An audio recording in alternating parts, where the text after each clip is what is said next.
Chapter 77. Haydée. Scarcely had the Count's horses cleared the angle of the boulevard than Albert, turning towards the Count, burst into a loud fit of laughter. Much too loud, in fact, not to give the idea of its being rather forced and unnatural. "Well," said he, "I will ask you the same question which Charles IX put to Catherine de Medicis after the massacre of St. Bartholomew. How have I played my little part?" "To what do you allude?" asked Monte Cristo. "To the installation of my rival at Monsieur Danglars." "What rival?" "Ma foi, what rival? Why, your protégé, Monsieur Andrea Cavalcanti." "Ah, no joking, Viscount, if you please. I do not patronize Monsieur Andrea, at least, not as concerns Monsieur Danglars." "And you would be to blame for not assisting him, if the young man really needed your help in that quarter. But happily for me, he can dispense with it." "What, do you think he is paying his addresses?" "I am certain of it. His languishing looks and modulated tones when addressing Mademoiselle Danglars fully proclaim his intentions. He aspires to the hand of the proud Eugénie." "What does that signify, so long as they favour your suit?" "But it is not the case, my dear Count. On the contrary, I am repulsed on all sides." "What?" "It is so indeed. Mademoiselle Eugénie scarcely answers me, and Mademoiselle d'Armilly, her confidant, does not speak to me at all." "But the father has the greatest regard possible for you," said Monte Cristo. "He? Oh, no. He has plunged 1,000 daggers into my heart.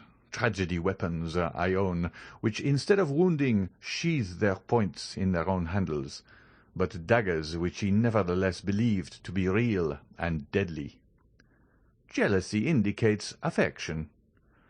"True, but I am not jealous." "He is." "Of whom? Of Debray?" "No, of you." "Of me? I will engage to say that before a week is past the door will be closed against me."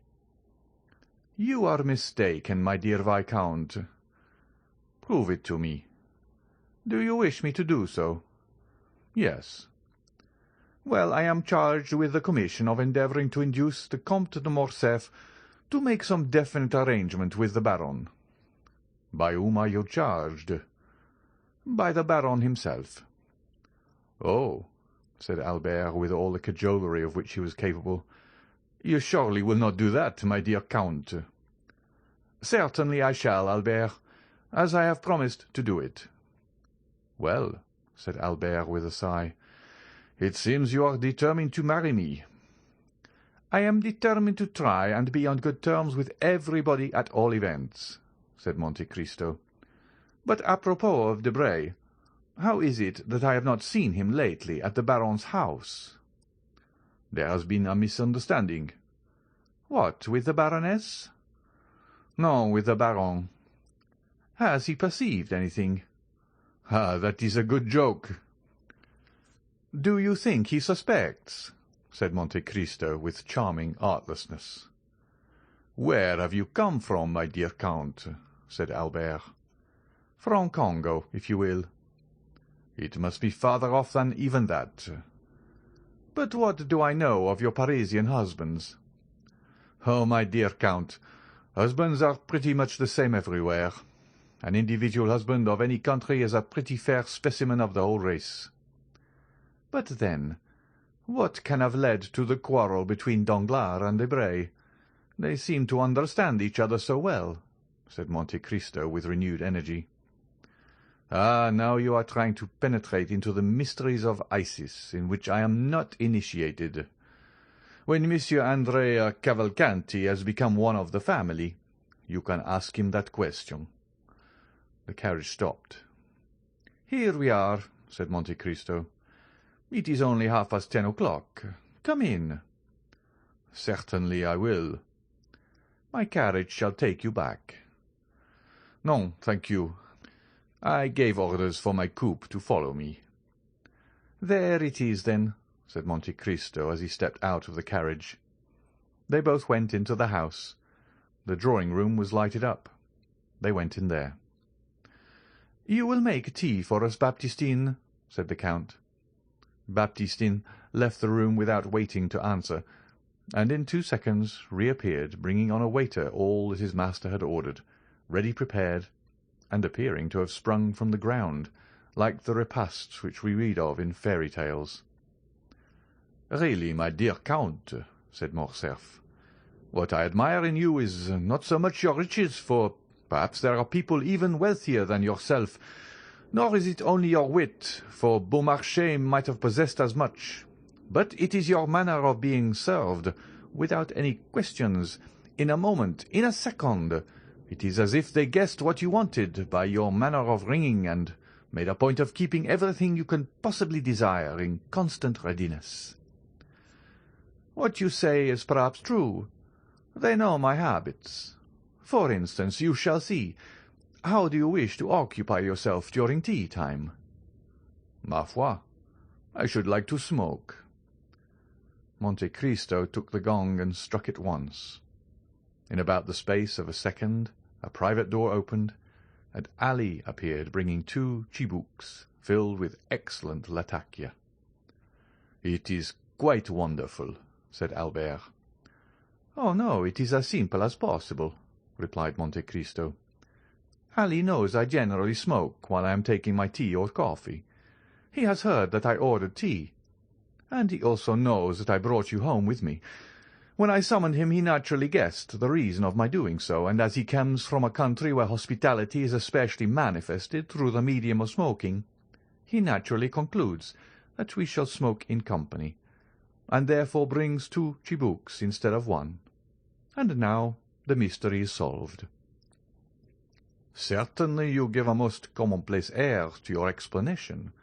But is it not the less true that you— Ah, but what do I hear?" And Morcerf inclined his head towards the door, through which sounds seemed to issue resembling those of a guitar. "Ma foi, my dear Viscount, you are fated to hear music this evening. You have only escaped from Mademoiselle Danglars' piano, to be attacked by Haydée's guzla." "Haydée? What an adorable name! Ah, there! Then really women who bear the name of Haydée anywhere but in Byron's poems?" "Certainly there are. Haydée is a very uncommon name in France, but is common enough in Albania and Epirus. It is as if you said, for example, chastity, modesty, innocence. It is a kind of baptismal name, as you Parisians call it." "Oh, that is charming," said Albert. "How I should like to hear my countrymen called Mademoiselle Goodness, Mademoiselle Silence, Mademoiselle Christian Charity. Only think, then, if Mademoiselle Danglars, instead of being called Claire Marie Eugénie, had been named Mademoiselle Chastity, Modesty, Innocence Danglars. What a fine effect that would have produced on the announcement of her marriage." "Hush," said the Count. "Do not joke in so loud a tone. Haydée may hear you, perhaps." "And you think she would be angry?" "No, certainly not," said the Count with a haughty expression. "She is very amiable, then, is she not?" said Albert. "It is not to be called amiability. It is her duty. A slave does not dictate to a master." "Come, you are joking yourself now. Are there any more slaves to be had who bear this beautiful name?" "Undoubtedly." "Really, Count, you do nothing, and have nothing like other people. The slave of the Count of Monte Cristo. Why, it is a rank of itself in France, and from the way in which you lavish money, it is a place that must be worth 100,000 francs a year." 100,000 francs! The poor girl originally possessed much more than that. She was born to treasures in comparison with which those recorded in the 1001 Nights would seem but poverty. She must be a princess, then. You are right, and she is one of the greatest in her country, too. I thought so. But how did it happen that such a great princess became a slave? How was it that Dionysius the tyrant became a schoolmaster? The fortune of war, my dear Viscount. The caprice of fortune, that is the way in which these things are to be accounted for. And is her name a secret? As regards the generality of mankind, it is, but not for you, my dear Viscount, who are one of my most intimate friends, and on whose silence I feel I may rely. If I consider it necessary to enjoin it, may I not do so? Certainly, on my word of honour. You know the history of the Pasha of Yanina, do you not? Of Ali Tepelini? Oh, yes. It was in his service that my father made his fortune. True, I had forgotten that. Well, what is Haydée to Ali Tepelini? Merely his daughter. What? The daughter of Ali Pasha? Of Ali Pasha and the beautiful Vasiliki. And your slave? Ma foi, yes. But how did she become so? Why, simply from the circumstance of my having bought her one day as I was passing through the market at Constantinople. Wonderful! Really, my dear Count, you seem to throw a sort of magic influence over all in which you are concerned. When I listen to you, existence no longer seems reality, but a waking dream. Now I am perhaps going to make an imprudent and thoughtless request, but— Say on. But since you go out with Haydée, and sometimes even take her to the opera— Well? I think I may venture to ask you this favour. You may venture to ask me anything. Well then, my dear Count, present me to your princess. I will do so, but on 2 conditions. I accept them at once. The first is that you will never tell anyone that I have granted the interview. Very well, said Albert, extending his hand. I swear I will not. The second is that you will not tell her that your father ever served hers. I give you my oath that I will not. Enough, Viscount. You will remember these 2 vows, will you not? But I know you to be a man of honour. The Count again struck the gong. Ali reappeared. Tell Haydée, said he, that I will take coffee with her, and give her to understand that I desire permission to present one of my friends to her. Ali bowed and left the room. Now, understand me, said the Count. No direct questions, my dear Morcerf. If you wish to know anything, tell me, and I will ask her. Agreed. Ali reappeared for the 3rd time, and drew back the tapestried hanging which concealed the door to signify to his master and Albert that they were at liberty to pass on. "Let us go in," said Monte Cristo. Albert passed his hand through his hair and curled his moustache. Then, having satisfied himself as to his personal appearance, followed the Count into the room, the latter having previously resumed his hat and gloves. Ali was stationed as a kind of advanced guard, and the door was kept by the 3 French attendants commanded by Myrtho. Haydée was awaiting her visitors in the first room of her apartments, which was the drawing-room. Her large eyes were dilated with surprise and expectation, for it was the first time that any man, except Monte Cristo, had been accorded an entrance into her presence. She was sitting on a sofa, placed in an angle of the room, with her legs crossed under her in the Eastern fashion, and seemed to have made for herself, as it were, a kind of nest in the rich Indian silks which enveloped her. Near her was the instrument on which she was just been playing. It was elegantly fashioned, and worthy of its mistress. On perceiving Monte Cristo, she arose and welcomed him with a smile peculiar to herself, expressive at once of the most implicit obedience and also of the deepest love. Monte Cristo advanced towards her and extended his hand, which she as usual raised to her lips. Albert had proceeded no farther than the door, where he remained rooted to the spot, being completely fascinated by the sight of such surpassing beauty, beheld as it was for the first time, and of which an inhabitant of more northern climes could form no adequate idea. "Whom do you bring?" asked the young girl in Romaic of Monte Cristo. "Is it a friend, a brother, or a simple acquaintance, or an enemy?" "A friend," said Monte Cristo in the same language. "What is his name?" "Count Albert. It is the same man whom I rescued from the hands of the banditti at Rome." "In what language would you like me to converse with him?" Monte Cristo turned to Albert. "Do you know modern Greek?" asked he. "Alas, no," said Albert. "Nor even ancient Greek, my dear Count. Never had Homer or Plato a more unworthy scholar than myself." "Then," said Haydée, proving by her remark that she had quite understood Monte Cristo's question and Albert's answer, "then I will speak either in French or Italian, if my lord so wills it." Monte Cristo reflected one instant. "You will speak in Italian," said he. Then turning towards Albert, "It is a pity you do not understand either ancient or modern Greek, both of which Haydée speaks so fluently.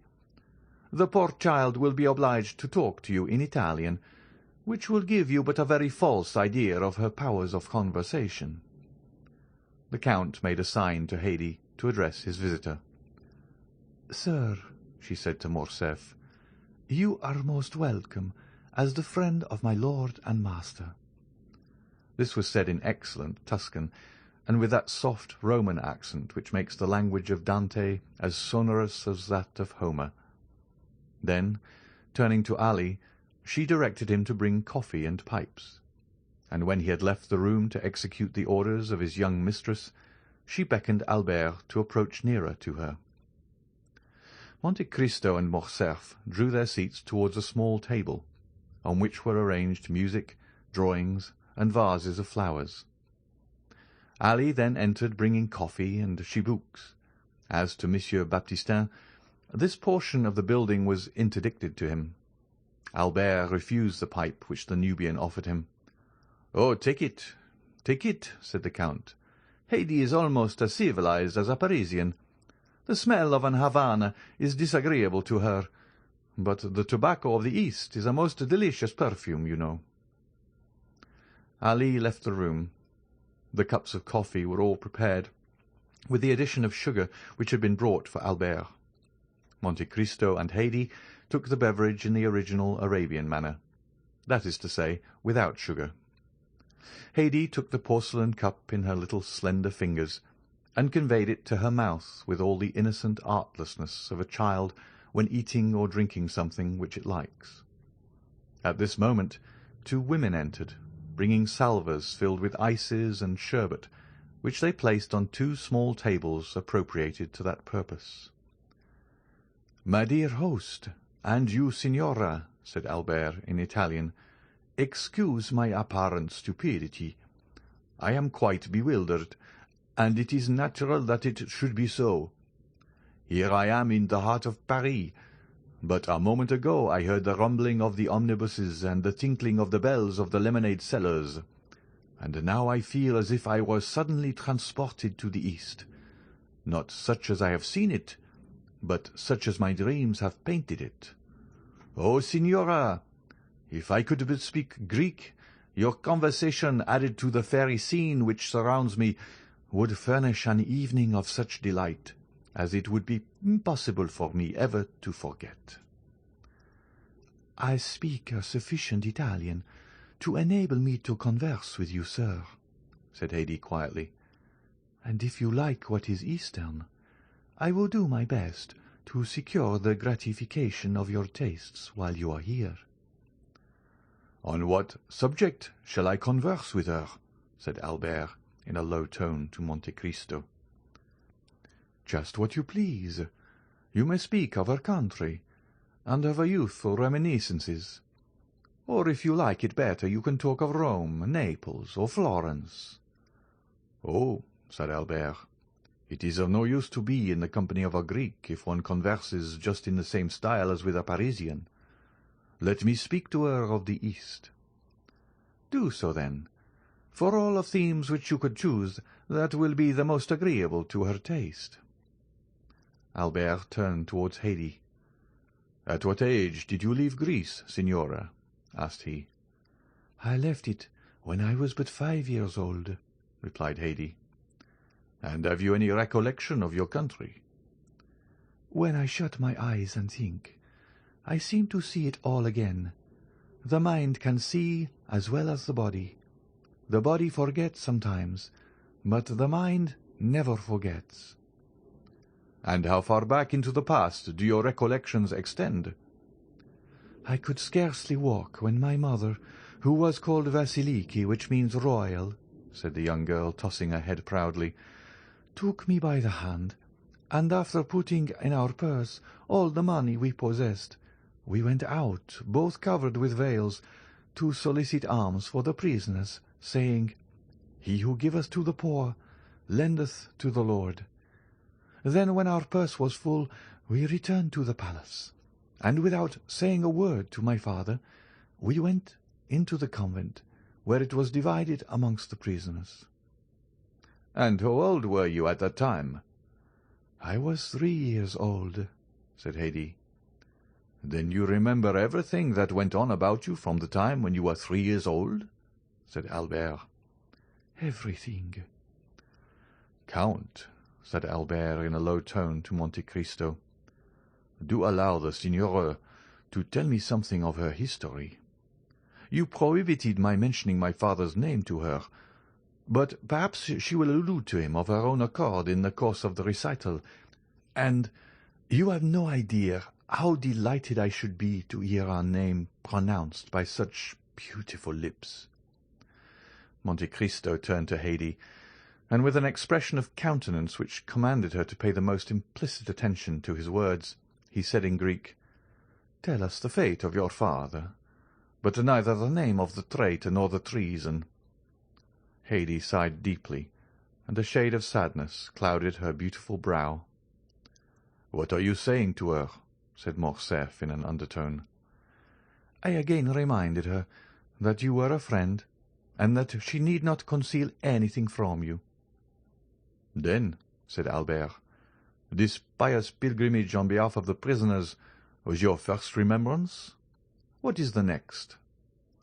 "Oh, then I remember, as if it were yesterday, sitting under the shade of some sycamore trees, on the borders of a lake, in the waters of which the trembling foliage was reflected as in a mirror. Under the oldest and thickest of these trees, reclining on cushions, sat my father. My mother was at his feet, and I, childlike, amused myself by playing with his long white beard, which descended to his girdle, or with the diamond hilt of the scimitar attached to his girdle. Then from time to time there came to him an Albanian, who said something to which I paid no attention, but which he always answered in the same tone of voice, either 'Kill' or 'Pardon.'"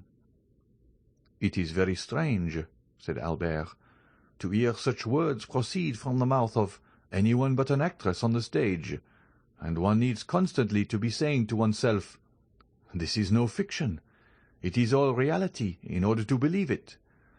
And how does France appear in your eyes, accustomed as they have been to gaze on such enchanted scenes?" "I think it is a fine country," said Haydée, "but I see France as it really is, because I look on it with the eyes of a woman, whereas my own country, which I can only judge of from the impression produced on my childish mind, always seems enveloped in a vague atmosphere, which is luminous, or otherwise according as my remembrance of it are sad or joyous." "So young," said Albert, forgetting at the moment the Count's command that he should ask no questions of the slave herself. "Is it possible that you can have known what suffering is except by name?" Haydée turned her eyes towards Monte Cristo, who, making at the same time some imperceptible sign, murmured, "Go on." "Nothing is ever so firmly impressed on the mind as of the memory of early childhood, and with the exception of the two scenes I have just described to you, all my earliest reminiscences are fraught with deepest sadness." "Speak, speak, signora," said Albert. "I am listening with the same intense delight and interest to all you say." Haydée answered this remark with a melancholy smile. "You wish me, then, to relate the history of my past sorrows?" said she. "I beg you to do so," replied Albert. "Well, I was but 4 years old, when one night I was suddenly awakened by my mother. We were in the palace of Janina. She snatched me from the cushions on which I was sleeping, and on opening my eyes I saw hers filled with tears. She took me away without speaking. When I saw her weeping, I began to cry too. "Hush, child," said she. At other times, in spite of maternal endearments or threats, I had, with a child's caprice, been accustomed to indulge my feelings of sorrow or anger by crying as much as I felt inclined. But on this occasion there was an intonation of such extreme terror in my mother's voice, when she enjoined me to silence, that I ceased crying as soon as her command was given. She bore me rapidly away. I saw then that we were descending a large staircase. Around us were all my mother's servants, carrying trunks, bags, ornaments, jewels, purses of gold, with which they were hurrying away in the greatest distraction. Behind the women came a guard of 20 men, armed with long guns and pistols, and dressed in the costume which the Greeks have assumed since they have again become a nation. You may imagine there was something startling and ominous," said Haydée, shaking her head and turning pale at the mere remembrance of the scene. "In this long life of slaves and women, only half aroused from sleep, or at least so they appeared to me, who was myself scarcely awake. Here and there on the walls of the staircase were reflected gigantic shadows, which trembled in the flickering light of the pine torches, till they seemed to reach to the vaulted roof above. "Quick!" said a voice at the end of the gallery. This voice made every one bow before it, resembling in its effect the wind passing over a field of wheat, by its superior strength forcing every ear to yield obeisance. As for me, it made me tremble. This voice was that of my father. He came last, clothed in his splendid robes, and holding in his hand the carbine which your emperor presented him. He was leaning on the shoulder of his favourite Selim, and he drove us all before him as a shepherd would his straggling flock. "My father," said Haydée, raising her head, "was that illustrious man known in Europe under the name of Ali Tepelini, Pasha of Janina, and before whom Turkey trembled." Albert, without knowing why, started on hearing these words pronounced with such a haughty and dignified accent. It appeared to him as if there was something supernaturally gloomy and terrible in the expression which gleamed from the brilliant eyes of Haydée at this moment. She appeared like a pythoness evoking a spectre, as she recalled to his mind the remembrance of the fearful death of this man, to the news of which all Europe had listened with horror.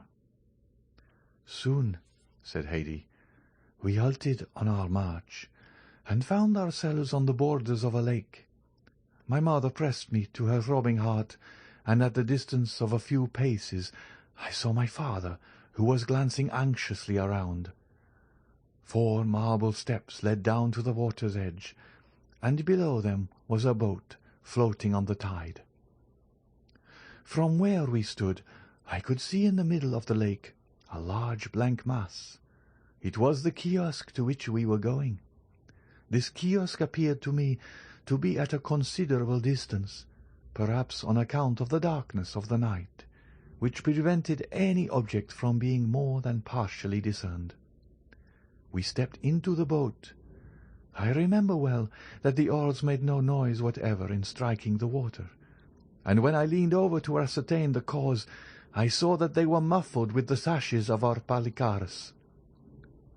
Besides the rowers, the boat contained only the women, my father, my mother, Selim, and myself. The palicares had remained on the shore of the lake, ready to cover our retreat. They were kneeling on the lowest of the marble steps, and in that manner intended making a rampart of the three others, in case of pursuit. Our bark flew before the wind. "Why does the boat go so fast?" asked I of my mother. "Silence, child! Hush, we are flying." I did not understand. Why should my father fly? He, the all-powerful, he, before whom others were accustomed to fly, he who had taken for his device, "They hate me, then they fear me." It was indeed a flight which my father was trying to effect. I have been told since that the garrison of the castle of Yanina, fatigued with long service— Here Haydée cast a significant glance at Monte Cristo, whose eyes had been riveted on her countenance during the whole course of her narrative. The young girl then continued, speaking slowly, like a person who is either inventing or suppressing some feature of the history which he is relating.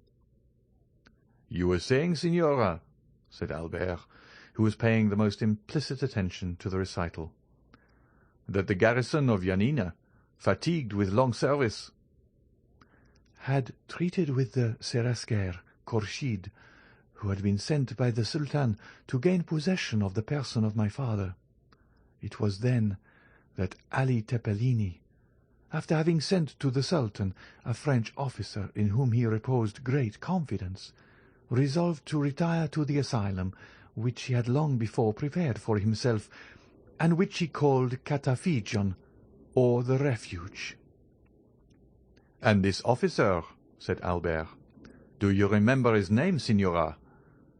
Monte Cristo exchanged a rapid glance with the young girl, which was quite unperceived by Albert. "No," said she, "I do not remember it just at this moment, but if it should occur to me presently, I will tell you." Albert was on the point of pronouncing his father's name, when Monte Cristo gently held up his finger in token of reproach. The young man recollected his promise, and was silent. It was towards this kiosk that they were rowing, a ground floor ornamented with arabesques, bathing its terraces in the water, and another floor looking on the lake was all which was visible to the eye. But beneath the ground floor, stretching out into the island, was a large subterranean cavern, to which my mother, myself, and the women were conducted.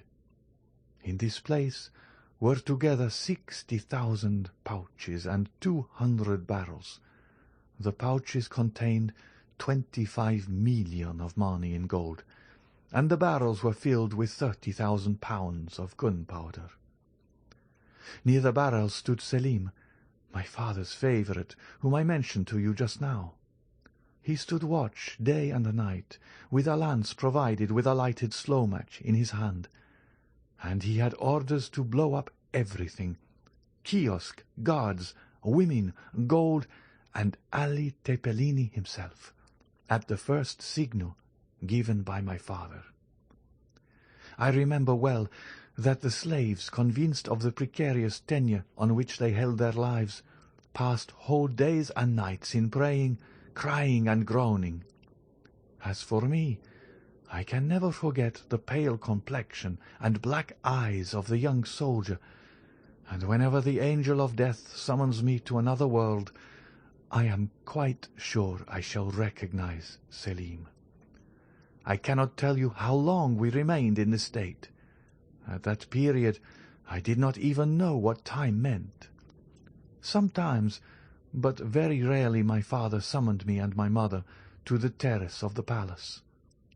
These were hours of recreation for me, as I never saw anything in the dismal cavern but the gloomy countenances of the slaves and Selim's fiery lance. My father was endeavouring to pierce with his eager looks the remotest verge of the horizon, examining attentively every black speck which appeared on the lake, while my mother, reclining by his side, rested her head on his shoulder, and I played at his feet, admiring everything I saw with that unsophisticated innocence of childhood which throws a charm round objects insignificant in themselves, but which in its eyes are invested with the greatest importance. The heights of Pindus towered above us. The castle of Yanina rose while and angular from the blue waters of the lake, and the immense masses of black vegetation which, viewed in the distance, gave the idea of lichens clinging to the rocks, were in reality gigantic fir-trees and myrtles. One morning my father sent for us. My mother had been crying all the night, and was very wretched. We found the Pasha calm, but paler than usual. "Take courage, Vasiliki," said he. "Today arrives the firman of the master, and my fate will be decided. If my pardon be complete, we shall return triumphant to Yanina. If the news be inauspicious, we must fly this night." "But supposing our enemy should not allow for us to do so?" said my mother. "Oh, make yourself easy on that head," said Ali, smiling. "Selim and his flaming lance will settle that matter. They would be glad to see me dead, but they would not like themselves to die with me." My mother only answered by sighs to consolations which she knew did not come from my father's heart.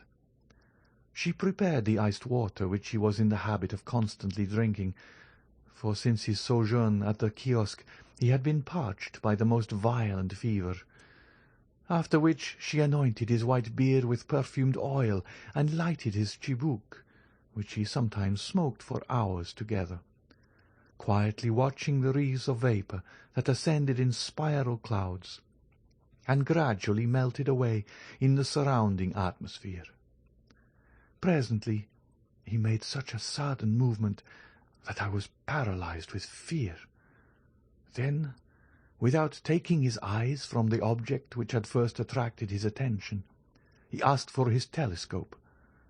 My mother gave it to him, and as she did so looked whiter than the marble against which she leaned. I saw my father's hand tremble. "A boat! 2, 3," murmured my father. 4. He then arose, seizing his arms and priming his pistols. "Vasiliki," said he to my mother, trembling perceptibly, "the instant approaches which will decide everything. In the space of half an hour we shall know the Emperor's answer. Go into the cavern with Haydée." "I will not quit you," said Vasiliki. "If you die, my lord, I will die with you." "Go to Selim," cried my father. "Adieu, my lord," murmured my mother, determining quietly to await the approach of death. "Take away Vasiliki," said my father to his Palikares.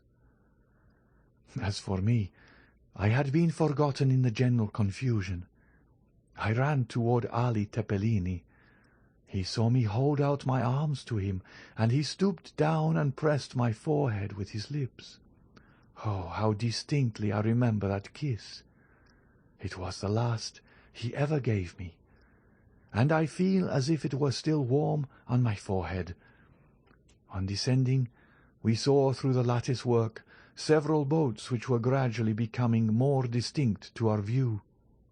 At first they appeared like black specks, and now they looked like birds skimming the surface of the waves. During this time, in the kiosk at my father's feet were seated 20 Palikares, concealed from view by an angle of the wall, and watching with eager eyes the arrival of the boats. They were armed with their long guns inlaid with mother-of-pearl and silver, and cartridges in great numbers were lying scattered on the floor. My father looked at his watch, and paced up and down with a countenance expressive of the greatest anguish. This was the scene which presented itself to my view as I quitted my father after that last kiss. My mother and I traversed the gloomy passage leading to the cavern. Selim was still at his post, and smiled sadly on us as we entered. We fetched our cushions from the other end of the cavern, and sat down by Selim. In great dangers the devoted ones cling to each other, and young as I was, I quite understood that some imminent danger was hanging over our heads. Albert had often heard, not from his father, for he never spoke on the subject, but from strangers, the description of the last moments of the Vizier of Janina. He had read different accounts of his death, but the story seemed to acquire fresh meaning from the voice and expression of the young girl, and her sympathetic accent, and the melancholy expression of her countenance, at once charmed and horrified him. As to Haydée, these terrible reminiscences seemed to have overpowered her for a moment, for she ceased speaking, her head leaning on her hand like a beautiful flower bowing beneath the violence of the storm, and her eyes gazing on vacancy indicated that she was mentally contemplating the green summit of the Pindus and the blue waters of the lake of Janina, which, like a magic mirror, seemed to reflect the sombre picture which she sketched. Monte Cristo looked at her with an indescribable expression of interest and pity. "Go on," said the Count in the Romaic language. Haydée looked up abruptly, as if the sonorous tones of Monte Cristo's voice had awakened her from a dream, and she resumed her narrative. "It was about 4 o'clock in the afternoon, and although the day was brilliant out of doors, we were enveloped in the gloomy darkness of the cavern. One single solitary light was burning there, and it appeared like a star set in a heaven of blackness. It was Selim's flaming lance. My mother was a Christian, and she prayed. Selim repeated from time to time the sacred words, 'God is great.' However, my mother had still some hope. As she was coming down, she thought she recognized the French officer who had been sent to Constantinople, and in whom my father placed so much confidence, for he knew that all the soldiers of the French emperor were naturally noble and generous. She advanced some steps towards the staircase and listened. 'They are approaching,' said she. 'Perhaps they bring us peace and liberty.' 'What do you hear, Vasiliki?' said Selim, in a voice at once so gentle and yet so proud. 'If they do not bring us peace, we will give them war. If they do not bring life, we will give them death.' And he renewed the flame of his lance with a gesture which made one think of Dionysus of Crete. But I, being only a little child, was terrified by this undaunted courage, which appeared to me both ferocious and senseless, and I recoiled with horror from the idea of the frightful death amidst fire and flames which probably awaited us. My mother experienced the same sensations, for I felt her tremble. "Mamma, mamma," said I, "are we really to be killed?" And at the sound of my voice the slaves redoubled their cries and prayers and lamentations. "My child," said Vasiliki, "may God preserve you from ever wishing for that death which today you so much dread." Then, whispering to Selim, she asked what were her master's orders. "If he sent me his poniard, it will signify that the Emperor's intentions are not favourable, and I am to set fire to the powder. If, on the contrary, he sent me his ring, it will be a sign that the Emperor pardons him, and I am to extinguish the match and leave the magazine untouched." "My friend," said my mother, "when your master's orders arrive, if it is the poniard which he sends, instead of dispatching us by that horrible death which we both so much dread, he will mercifully kill us with this same poniard, will you not?" "Yes, Vasiliki," replied Selim tranquilly. Suddenly we heard loud cries, and listening discerned that they were cries of joy. The name of the French officer who had been sent to Constantinople resounded on all sides amongst our Palikares. It was evident that he brought the answer of the Emperor, and that it was favourable. "And do you not remember the Frenchman's name?" said Morcerf, quite ready to aid the memory of the narrator.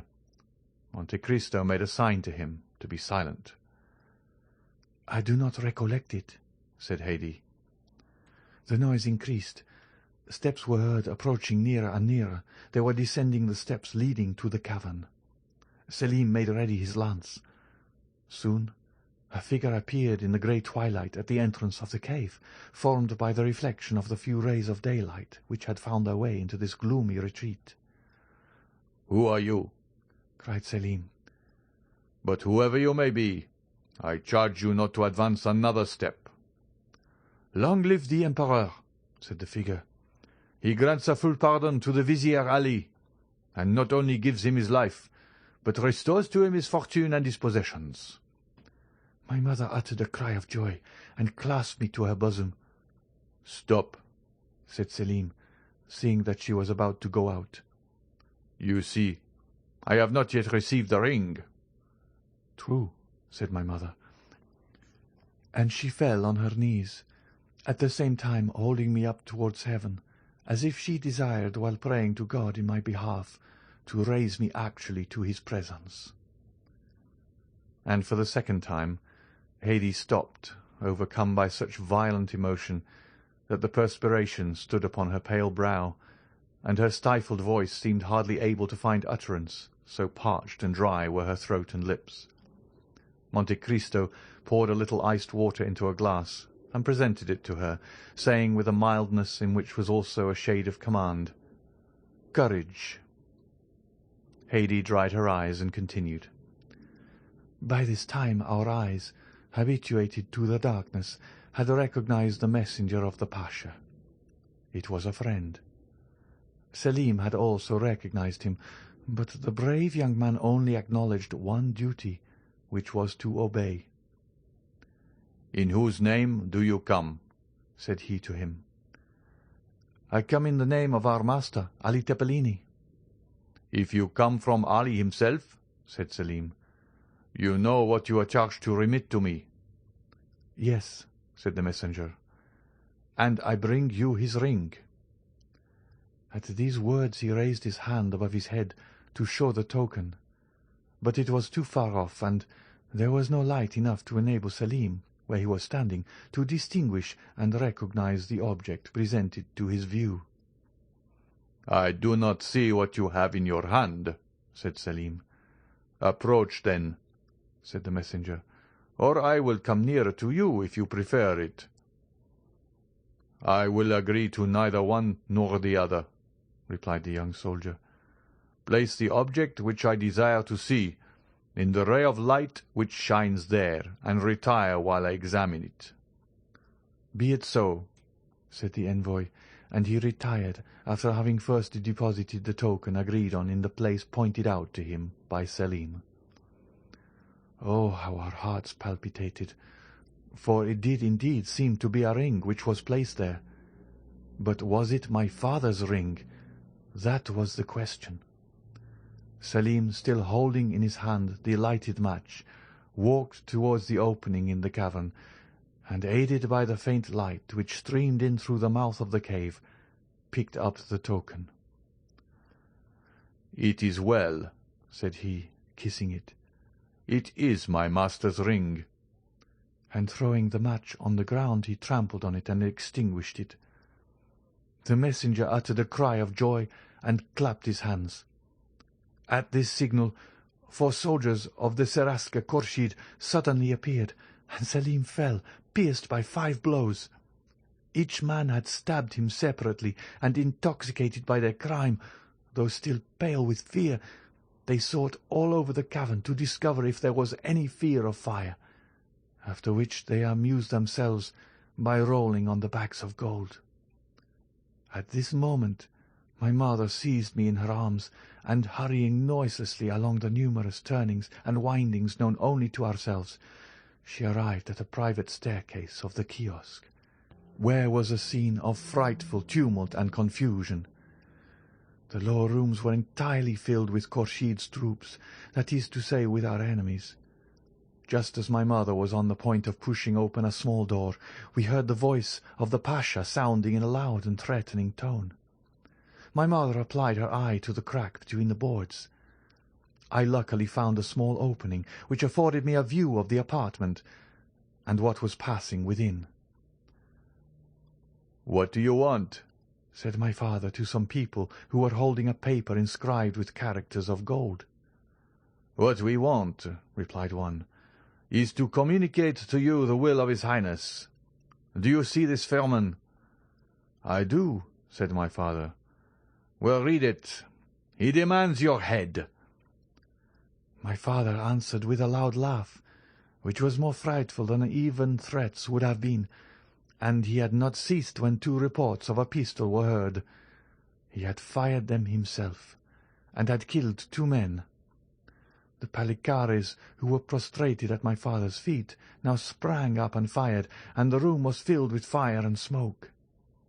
At the same instant the firing began on the other side, and the balls penetrated the boards all around us. Oh, how noble did the Grand Vizier my father look at that moment, in the midst of the flying bullets, his scimitar in his hand, and his face blackened with the powder of his enemies. And how he terrified them, even then, and made them fly before him. "Selim! Selim!" cried he, "guardian of the fire, do your duty!" "Selim is dead," replied a voice which seemed to come from the depths of the earth. "And you are lost, Ali." At the same moment an explosion was heard, and the flooring of the room in which my father was sitting was suddenly torn up and shivered to atoms. The troops were firing from underneath. 3 or 4 Palikares fell with their bodies literally ploughed with wounds.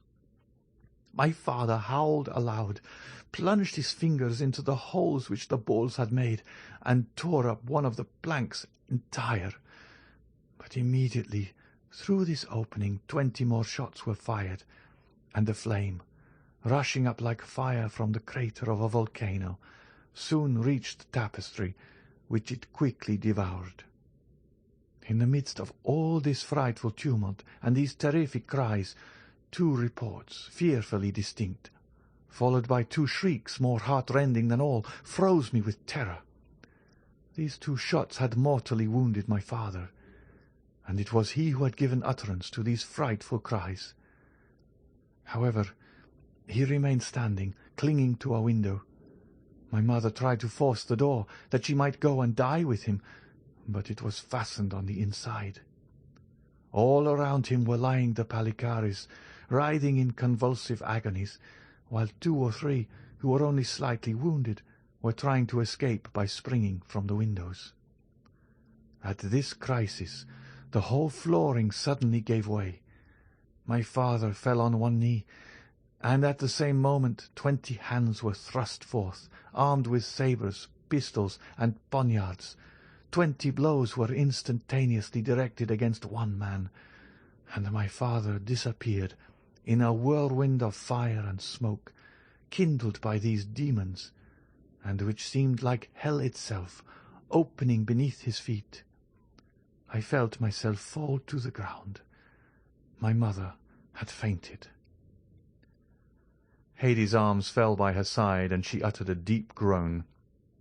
At the same time, looking towards the Count as if to ask if he was satisfied with her obedience to his commands, Monte Cristo arose and approached her, took her hand, and said to her in Romaic, "Calm yourself, my dear child, and take courage in remembering that there is a God who will punish traitors." "It is a frightful story, Count," said Albert, terrified at the paleness of Haydée's countenance, "and I reproach myself now for having been so cruel and thoughtless in my request." "Oh, it is nothing," said Monte Cristo. Then patting the young girl on the head, he continued, "Haydée is very courageous, and she sometimes even finds consolation in the recital of her misfortunes." "Because, my lord," said Haydée eagerly, "my miseries recall to me the remembrance of your goodness." Albert looked at her with curiosity. for she had not yet related what he most desired to know, how she had become the slave of the Count. Haydée saw at a glance the same expression pervading the countenance of her two auditors. She exclaimed, "When my mother recovered her senses, we were before the Serasker. 'Kill,' said she, 'but spare the honour of the widow of Ali.' 'It is not to me whom you must address yourself,' said Khurshid. 'To whom, then?' 'To your new master.' 'Who and where is he?' 'He is here.' And Khurshid pointed out one who had more than any contributed to the death of my father," said Haydée in a tone of chastened anger. "Then," said Albert, "you became the property of this man?" "No," replied Haydée. "He did not dare to keep us, so we were sold to some slave merchants who were going to Constantinople. We traversed Greece, and arrived half dead at the imperial gates. They were surrounded by a crowd of people who opened a way for us to pass, when suddenly my mother, having looked closely at an object which was attracting their attention, uttered a piercing cry and fell to the ground, pointing as she did so to a head which was placed over the gates, and beneath which were inscribed these words: 'This is the head of Ali Tepelini, Pasha of Yanina.' I cried bitterly, and tried to raise my mother from the earth, but she was dead. I was taken to the slave market, and was purchased by a rich Armenian. He caused me to be instructed, gave me masters, and when I was 13 years of age, he sold me to the Sultan Mahmud." "Of whom I bought her," said Monte Cristo, "as I told you, Albert, with the emerald which formed a match to the one I had made into a box for the purpose of holding my hashish pills." "Oh, you are good, you are great, my lord," said Haydée, kissing the Count's hand, "and I am very fortunate in belonging to such a master." Albert remained quite bewildered with all that he had seen and heard. "Come, finish your cup of coffee," said Monte Cristo. "The history is ended."